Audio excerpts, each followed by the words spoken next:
Hello there! Anna here, founder of Curvy Yoga, here with you today for another episode of From the Curvy Mat. Today's question is one that has been coming up quite a bit lately, and I'm excited to talk with you about it because I don't think that there are always clear blueprints available. All right, here's the question. I'm not a beginner in yoga, but I'm also not exactly what one would call advanced. How do I progress in my practice in a safe and smart way? Love this question. Isn't it great? I love how this person's wanting to move forward, but do it in a way that makes sense for them. All right, let's talk about it.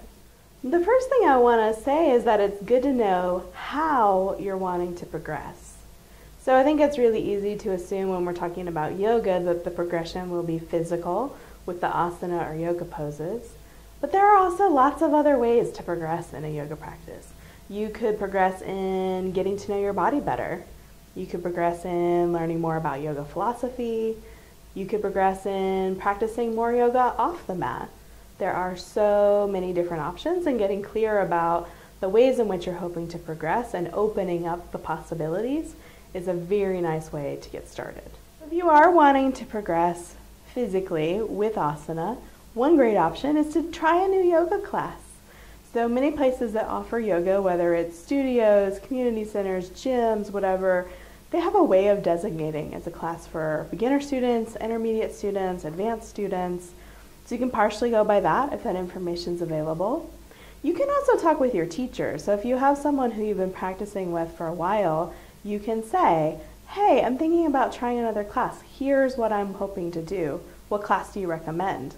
And it might be a class with them, or it might be a class with another great teacher who they think would be a good fit. Another option is consistent practice.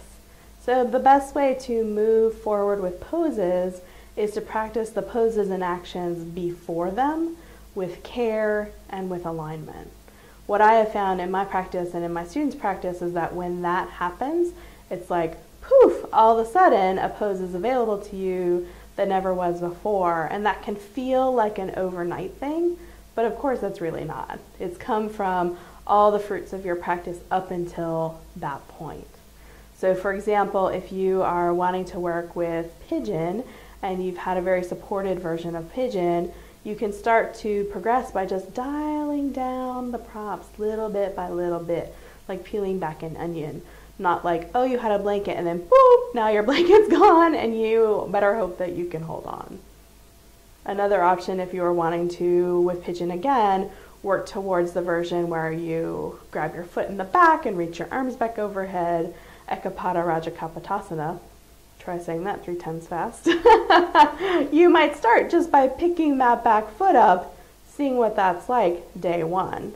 Day one may not be, probably won't be, hey, let's just see what happens when my back does this. You know, because what happens when you go past where your body's ready in the moment is that you risk injury and setting yourself back further, which is of course not what your original goal was. It's in these daily moments, it's in showing up that our practice moves forward in lots of different ways. And of course, in our life, right? Like that's life in a nutshell. That's what I love about yoga.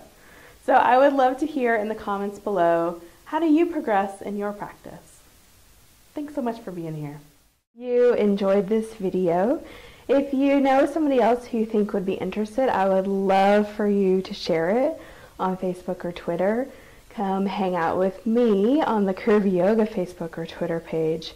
And if you'd love a little more curvy yoga in your life, go to my website, sign up, and you'll get 2 free chapters of my book, Permission to Curve. Bye!